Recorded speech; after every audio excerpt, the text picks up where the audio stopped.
Republican Speaker Mike Johnson has, of course, been working around the clock for many months now to prevent the release of any and all files related to Jeffrey Epstein because Trump doesn't want any of that released for fairly obvious reasons. You know, it's his best buddy. But Mike Johnson can no longer fight it. Mike Johnson no longer has the numbers to keep those Epstein files hidden any longer.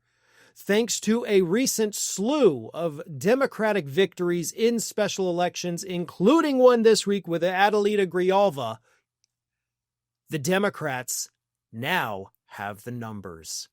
And of course, several Republican defectors, who include, by the way, Marjorie Taylor Greene, Lauren Boebert, and Nancy Mace. Very, very weird for them to do this, but they now have the votes.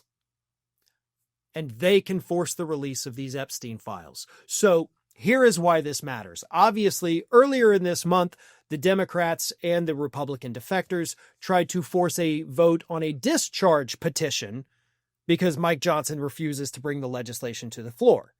So in order to force it on the floor by bypassing Johnson and the House rules, you file a discharge petition if a majority of people vote in favor of that, or if you get the 218 number is what it is, then the regular legislation, which is to release the full Epstein files, would come to a floor vote.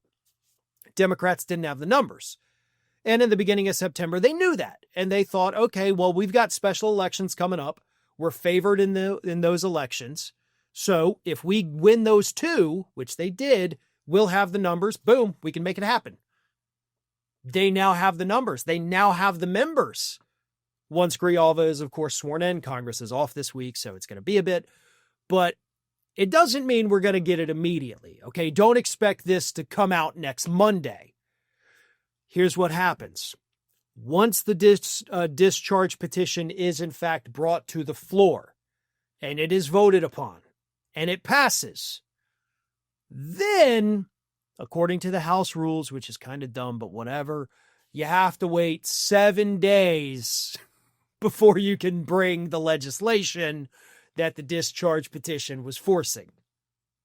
So, little weird. Like, don't quite understand that, right? If you pass the discharge petition with the people saying, we want to vote on this, then why can't it just happen? But, okay, you got to wait 7 days. So, honestly, folks, we are probably looking at something more like mid-October before we finally get the final vote on this Epstein files piece of legislation. Johnson, however, is going to have a couple options, and they're all horrible and very transparent. Most importantly, he could obviously just adjourn.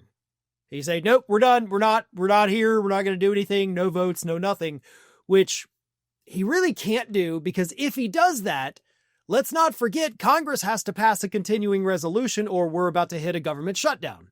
So if he adjourns to avoid a discharge petition or a legislative vote, that means we're not going to get a budget and we will go to a government shutdown, which of course will tell the voters Republicans would rather shut down the government than release the Epstein files. And that is going to cost a lot of people their seats in next year's midterms, possibly including Johnson himself.